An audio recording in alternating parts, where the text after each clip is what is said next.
పూరా లోకల్. వెంకటేశ్వర స్వామి హిందువులకి కలియుగ దేవుడు. ఒక నమ్మకం, ఒక విశ్వాసం. అందుకని ఎప్పుడు కూడా అందరూ నమ్మేది, ఎవరైనా వెంకటేశ్వర స్వామికి అపచారం తలపెడితే నెక్స్ట్ జన్మలో కాదు ఈ జన్మలోనే పనిష్మెంట్ ఇస్తాడని. అలాంటి వెంకటేశ్వర స్వామి చేయడం కోసం కడాన ప్రసాదాల్లో కూడా మీరు నేను ఏదైతే చెప్పానో అలాంటి ముడి సరుకులు ఏవైతే వాడారో ఇవన్నీ నాసిరకం కాకుండా అపవిత్రమైన ముడి సరుకులను వాడారు. ఆ విషయమే ఈ రోజు టీటీడీ కూడా ఎంక్వైరీ చేసినప్పుడు, టెస్టులు చేసినప్పుడు బయటపడిన వాస్తవాలు. ఇలాంటి దుర్మార్గుల్ని ఏం చేయాలో నాకైతే అర్థం కావడం లేదు. కక్కుర్తికి కూడా హద్దులుంటాయి. కక్కుర్తి కూడా హద్దులు లేకుండా ప్రవర్తించి అంటే మేము ఏమైనా చేస్తాం అనే అహంభావంతో ముందుకు పోయారు. అందువల్లనే ఇలాంటి సమస్యలన్నీ వచ్చాయి. తిరుమల పైన ఎంత ప్రసాదాలు దెబ్బతీశారు. కడాన వెంకటేశ్వర స్వామిని తీసుకుపోయి పెళ్లిళ్ళు పేరంటాలుంటే అక్కడ కూడా ఊరేగించే పరిస్థితికి వచ్చారు.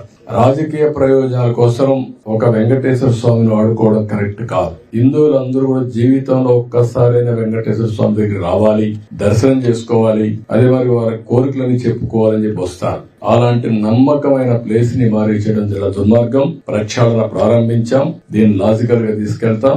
ఏవైతే మాకు ఆధారాలు దొరికితే అలాంటి వాళ్ళపైన కఠినమైన చర్యలు కూడా ఉంటాయి.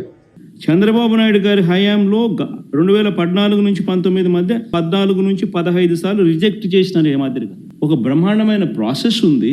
ఆ ప్రాసెస్ ఎంత గట్టిగా పనిచేస్తూ ఉంది అని అంటే, ప్రతి ట్యాంకరు వచ్చిన తర్వాత దాంట్లో ఉన్న పదార్థాలను 3 శాంపుల్స్ దాన్ని టెస్ట్ చేసి 3 టెస్టులు పాస్ అవుతేనే దానికి యాక్సెప్ట్ చేస్తూ లోపలికి పంపించే కార్యక్రమం చేస్తారు అన్న ఒక మంచి రోబస్ట్ ప్రాక్టీస్ అనేది ఏదైతే ఉందో, ఆ రోబస్ట్ ప్రాక్టీస్ను దాన్ని నువ్వు బ్రహ్మాండమైన ప్రాక్టీస్ ఉంది అని చెప్పి సంతోషపడాల్సింది పోయి, గొప్పగా ప్రాక్టీస్ ఉందని చెప్పి ప్రపంచానికి చెప్పాల్సింది పోయి, మనం చేస్తూ ఉన్న పని ఏమిటి? అబద్ధానికి రెక్కలు కడతా ఉన్నాం.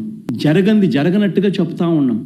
ఏకంగా చంద్రబాబు నాయుడు గారు అనే వ్యక్తి నాసిరకమైన పదార్థాలు వాడేశారని, యానిమల్ ఫ్యాట్ గీకు బదులు కూడా వాడేశారని, లడ్లు తయారైనాయని, భక్తులు తినేశారని, ఎంతటి దారుణమైన అబద్ధాలు ఆడడం ధర్మమేనా అని అడుగుతా ఉన్నా. జూలై 12వ తారీఖున శాంపుల్స్ తీసుకున్నారు. అంటే ఎవరు ముఖ్యమంత్రి? ఎవరి హయాంలో ఇది? చంద్రబాబు నాయుడు గారు సాక్షాత్తుగా ముఖ్యమంత్రిగా ఉన్న హయాంలో. ఆయన జూన్ 4న ఎన్నికల్లో రిజల్ట్స్ అయినాయి.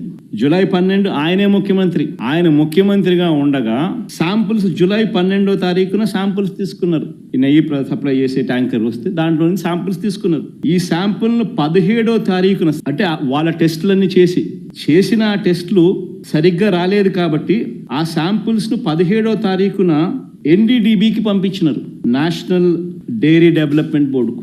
వాళ్ళు 23వ తారీఖున రిపోర్ట్ ఇచ్చినారు, జూలై 23న.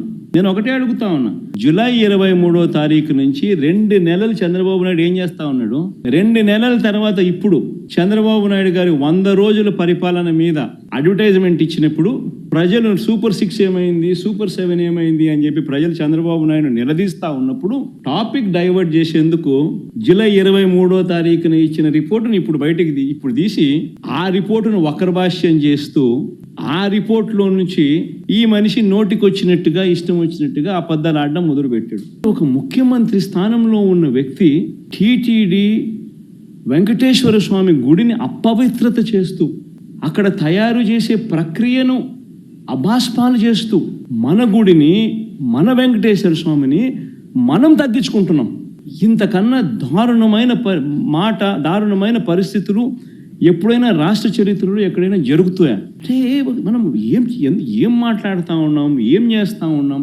మన ఇన్స్టిట్యూట్స్ను మనమే తగ్గించుకుంటా ఉన్నాం. మనమంతకు మనమే వక్రభాష్యం తీస్తూ ఉన్నాం.